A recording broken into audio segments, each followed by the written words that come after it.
Hello नमस्कार, आप सभी का मोस्ट वेलकम है आपके इस ऑनलाइन प्लेटफॉर्म पर, श्री ऑनलाइन स्टडी पर।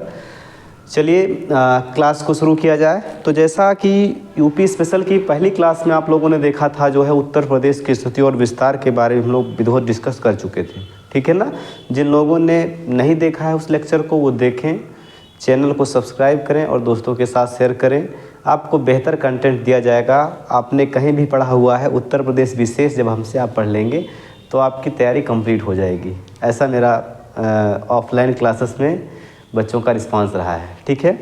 चलिए, तो इसमें देखिएगा जो है कि नेक्स्ट चैप्टर आपका आएगा उत्तर प्रदेश का भौतिक स्वरूप। उत्तर प्रदेश का भौतिक स्वरूप, उत्तर प्रदेश का फिजिकल स्ट्रक्चर क्या है, इसके बारे में हमको डिस्कस करना है, ठीक है ना। उत्तर प्रदेश के भौतिक स्वरूप के बारे में अगर देखा जाएगा तो उत्तर प्रदेश का भौतिक स्वरूप ये कहता है कि जो हमारा ये उत्तर प्रदेश है भाई ना, उत्तर प्रदेश जैसा दिख रहा है ऐसा है नहीं, है ना। कहीं न कहीं इसकी धरातलीय संरचना में डिफरेंस आपको वेरिएशन देखने को मिलता है। तो ज़रा देखिए कि उत्तर प्रदेश जो है इसकी धरातलीय संरचना में आपको क्या क्या चीज़ें दिखाई पड़ती हैं, ठीक। तो ये हमारा उत्तर प्रदेश है। उत्तर प्रदेश में ये जो ऊपर वाला एरिया आप देख पा रहे हैं, यहाँ तक ये वाला एरिया जो है ये है भाबर क्षेत्र, और भाबर क्षेत्र के जस्ट नीचे वाला एरिया है ये तराई क्षेत्र, ठीक है ना। भाबर क्षेत्र और तराई क्षेत्र, इसको कुल मिलाकर हम भाबर एवं तराई क्षेत्र के नाम से जानते हैं। इसमें ये जो मैं संरचना बना रहा हूँ ये पत्थर हैं, और इन पत्थरों के नाते ये ऊबड़ खाबड़ क्षेत्र होता है, और इस वाले एरिया को हम बोलते हैं भाबर क्षेत्र। इस वाले एरिया को हम क्या कहते हैं, तो इस वाले एरिया को हम कहते हैं भाबर क्षेत्र। ये गोलाकार जो मैं बना रहा हूँ ये भाबर क्षेत्र को इंडिकेट कर रहा है, और ये ऐसा क्षेत्र है जहाँ पर जो है ऊबड़ खाबड़ एरिया रहता है, ठीक है ना। आई बात समझ में। इसके जस्ट नीचे वाला ये वाला एरिया जो है ये तराई क्षेत्र है। ये कौन सा एरिया है, ये वाला एरिया है तराई क्षेत्र, ठीक है ना। ये वाला कौन सा एरिया है, तो ये वाला है तराई क्षेत्र। तो हम इसको मिलाकर इस वाले एरिया को हम लिख सकते हैं भाबर एवं तराई क्षेत्र। भाबर एवं तराई क्षेत्र, क्लियर है। आगे चले, इसमें ये जो ऊपर वाला आप देख पा रहे हो उसको हम बोलते हैं भाबर, और ये नीचे वाला जो यहाँ देख रहा है आपको यह तराई, ठीक है ना। इसके जस्ट बाद इस वाले एरिया में जो है, इसके जस्ट बाद इस वाले एरिया में यहाँ जो आपको देखने को मिलता है, इस वाले एरिया में जो देखने को मिलता है, ठीक है ना, ये है मैदानी क्षेत्र।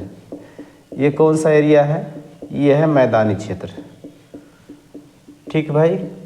ये कौन सा एरिया है, ये मैदानी क्षेत्र है, ठीक। ये मैदानी क्षेत्र है। इधर इसके दक्षिण में ये वाला एरिया जो आपको दिख रहा है ये और पथरीला एरिया है, और इसको हम बोलते हैं बुंदेलखंड का पठार। इसको हम क्या बोलते हैं, तो ये वाला एरिया है बुंदेलखंड का पठार। बुंदेलखंड का पठार, बुंदेलखंड का पठार है। ये वाला एरिया है मैदानी क्षेत्र। ये कौन सा एरिया है, तो ये वाला है मैदानी क्षेत्र, और ये आपको पता ही है भाबर एवं तराई क्षेत्र, ठीक है ना। इसमें देखो, समझो इसको, जब कोई नदी ऐसे इस तरीके से आती है तो ये अपने साथ बड़े बड़े पत्थरों को लाकर इस वाले एरिया में जमा कर देती है, तो ये क्षेत्र का निर्माण होता है। ये क्षेत्र बड़े बड़े शिलाखंडों के जमा करने से हुआ है, बड़े बड़े शिलाखंडों के जमाव से हुआ है, ठीक है ना। इसका निर्माण बड़े बड़े शिलाखंडों के जमाव से हुआ है, और जब नदी इसमें पहुंचती है तो दूर से आप देखोगे तो आपको दिखाई नहीं देगी कि हाँ यहाँ पर कोई नदी बह रही है, ठीक है ना। लेकिन जब पास में आप जाओगे तो जैसे लगेगा कि धरातल पर ही नदी बहती हुई आपको नज़र आती है, और वहाँ बड़े बड़े पत्थर आपको देखने को मिलते हैं, ठीक है। तो ऐसा एरिया होता है भाबर क्षेत्र। जब नदी और आगे बढ़ती है तो एकाएक यहाँ पर पानी की अधिकता की वजह से जो है ये दलदली क्षेत्र का निर्माण होता है जिसको हम बोलते हैं तराई क्षेत्र। तो ये जो तराई क्षेत्र होता है ये कैसा एरिया होता है, तो यह दलदली क्षेत्र वाला एरिया होता है। ठीक है, आई बात समझ में। तो ये कैसा एरिया होता है, तो ये दलदली क्षेत्र का एरिया होता है। ठीक, और आगे जब आप बढ़ोगे तो नदी जब मैदानी क्षेत्र में प्रवेश करती है, ठीक है ना, तो ये अपने साथ लाई हुई मिट्टी को जमा करके जो है कौन सा एरिया बनाती है, तो ये बनाती है मैदानी एरिया बनाती है। ठीक है ना। अब मैदानी एरिया भी दो प्रकार का होता है। एक तो नदी के आसपास का एरिया जहाँ पर नदी का पानी पहुँच जाता है, जैसे मान लीजिए नदी ये बह रही है तो इसके आसपास का एरिया जहाँ तक पानी पहुँचता है यह कहलाता है जो है खादर। ये क्या बोलेंगे इसको बोलेंगे खादर। जब नदी जो है और आगे बढ़ती है, अब पता लगा किसी समय ये नदी ने अपना रास्ता बदल दिया, तो यहाँ पर ऊंचा जो मैदानी क्षेत्र नदी के द्वारा बनाया गया था जहाँ पर बरसात का पानी नहीं पहुँच पा रहा है, ऐसे एरिया को हम बोलेंगे बांगर। तो बांगर ऐसा एरिया होता है, ऐसा मैदान होता है जहाँ पर पहले नदी बहती थी, अब वहाँ नदी नहीं बह रही है और बरसात में नदी का पानी उस वाले एरिया तक नहीं पहुँच पाता है। ठीक है ना। एक बात और जानिए कि जैसे खादर जो होता है, जैसे अपने यहाँ उत्तर प्रदेश में नदी के आसपास का जो कछारी क्षेत्र होता है जिसको माझा क्षेत्र कहा जाता है, तो ये ऐसा एरिया होता है माझा क्षेत्र जहाँ पर बरसात का पानी नहीं पहुँच पाता है। ठीक, बरसात का पानी पहुँचता है। ठीक है ना। और जो ऊंचा एरिया होता है जहाँ पर बरसात का पानी नहीं पहुँच पाता उसको हम बोलते हैं बांगर। तो बांगर का मतलब होता है ये पुराने जलोढ़ मैदान होते हैं, पुराने जलोढ़ मैदान हैं और वर्षा ऋतु में यहाँ तक पानी नहीं पहुँचता है। ठीक है ना। और खादर का मतलब नदी के किनारे वाला एरिया जिसको माझा एरिया कहते हैं, बरसात में यहाँ पानी पहुँच जाता है। ठीक है ना। तो इसको हम नवीन जलोढ़ मैदान या नए जलोढ़ मैदान के नाम से जानते हैं, नए जलोढ़ मैदान के नाम से इसको जाना जाता है। ठीक है, क्लियर है। अब देखो भाई यहाँ समझिए, ये भाबर क्षेत्र में तो कोई मिट्टी वैसे होएगी नहीं, ठीक है ना, यहाँ पथरीली मिट्टी थोड़ा सा पाई जाती है। ये जो तराई बेल्ट होता है, इस तराई क्षेत्र में जो है ना, इस तराई क्षेत्र में जो भी मिट्टी होती है उसको हम कहते हैं दलदली मिट्टी। इसको क्या बोलेंगे, दलदली मिट्टी, या इसी दलदली को हम कहते हैं पीट, या इसी को हम बोलते हैं जैव मृदा। इसी को हम क्या बोलते हैं, जैव मृदा कहते हैं। ठीक है ना। पीट, दलदली या जैव मृदा के नाम से इस वाले क्षेत्र को हम जानते हैं। ठीक है ना। पूछेगा कि तराई क्षेत्र में, वैसे ये सवाल यूपीपी में पूछा जा चुका है 2018 वाले एग्जाम में, कि दलदली क्षेत्र में तराई क्षेत्र में कौन सी मिट्टी होती है, या उत्तर प्रदेश में दलदली मिट्टी किस एरिया में पाई जाती है, तो तराई क्षेत्र में कौन सी मिट्टी होती है, दलदली, पीट या जैव मृदा होती है। इसमें जीवाश्म की मात्रा बहुत अधिक होती है। ठीक है ना। क्योंकि पानी की अधिकता होती है तो वनस्पतियाँ यहाँ पर सड़ रही होती हैं। ठीक। मैदानी क्षेत्र की अगर बात की जाएगी तो मैदानी क्षेत्र में आपको जो है सभी प्रकार की मिट्टियाँ देखने को मिलती हैं, जिसमें ख़ास तौर पे जलोढ़ मिट्टी है। और ये जलोढ़ मिट्टी आपको पता है ये कई प्रकार की होती है। ठीक है ना। तो जैसे दोमट हो गया, मटियार या चिकनी हो गया, ठीक है ना, मटियार या चिकनी मिट्टी हो गया, और बलुई हो गया, ठीक है ना, बलुई। तो ये सभी मिट्टियाँ जो है किस वाले एरिया में पाई जाती हैं, तो ये सभी मिट्टियाँ जो होती हैं ये मैदानी क्षेत्र में पाई जाती हैं। ठीक है ना भाई, क्लियर है बातें। आगे बढ़ें, चलो आगे चलते हैं। आगे देखिएगा ये वाला एरिया आता है बुंदेलखंड का पठार। तो इस बुंदेलखंड के पठार वाले एरिया में जो है, बुंदेलखंड पठार का जो एरिया होता है, इस बुंदेलखंड के पठार वाले एरिया में जो है लाल और पीली मिट्टी पाई जाती है, लाल पीली मिट्टी पाई जाती है। ठीक है ना। लाल और पीली मिट्टी पाई जाती है, जिसे स्थानीय भाषा में अलग अलग नामों से जानते हैं। ठीक है ना। तो इस लाल पीली मिट्टी को भोंटा कहते हैं। क्या बोलेंगे, भोंटा, या इसी को हम बोलते हैं मार या माड़, मार या माड़। इसी लाल पीली मिट्टी को परवा या पड़वा के नाम से जानते हैं, पड़वा के नाम से जानते हैं। इसी को हम राकर या राकड़ के नाम से जानते हैं, राकड़ या राकर के नाम से जानते हैं। तो है यही लाल पीली मिट्टी, जिसको अलग अलग नामों से यहाँ पर बुंदेलखंड वाले एरिया में जाना जा रहा है। ठीक है ना। आई बात समझ में, ये बातें आपको समझ में आ चुकी होगी। ठीक है।